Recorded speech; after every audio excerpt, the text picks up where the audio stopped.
श्री गजानन महामाला मंत्र।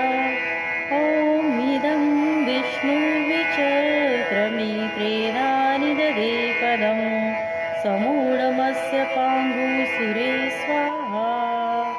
त्रिणीपदावविचक्रमे विष्णुर्गोपादभ्या अताधर्माणि धारयन् तद्विष्णु परमं पदं सदा पश्यन्तीं श्रेयाः दिव्यचक्षुराततम्।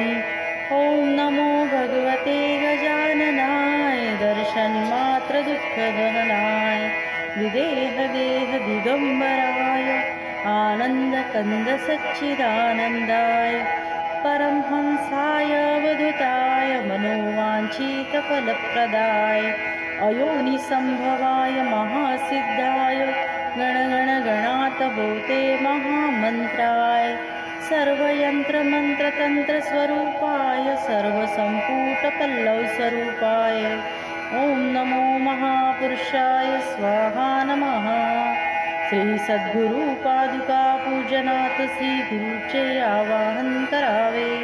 नमो गुरुभ्यो गुरुपादुकाभ्यो नमो परभ्यो परपादुकाभ्यो आचार्य सिद्धेश्वर पादुकाभ्यो नमस्तु लक्ष्मीपतिपादुकाभ्यो। ॐ तत्सदिति श्री दत्तावधूतो श्रीपादवल्लभो विजयते सरस्वती नृसिंह वासुदेव श्रीमद्गजानन गुरु शरणं प्रपद्ये।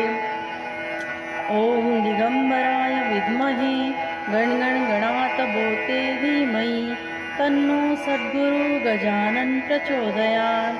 इति वदति विश्वनाथस्य कृष्णं शिवं भजन्ति नारायणे दर्शनं नमो दिगम्बराय सदा गणगणे चरणं पदावन्दिताय गणगणगणातभूते गणगणगणातभूते गणगणगणातभूते गणगणगणातभूते।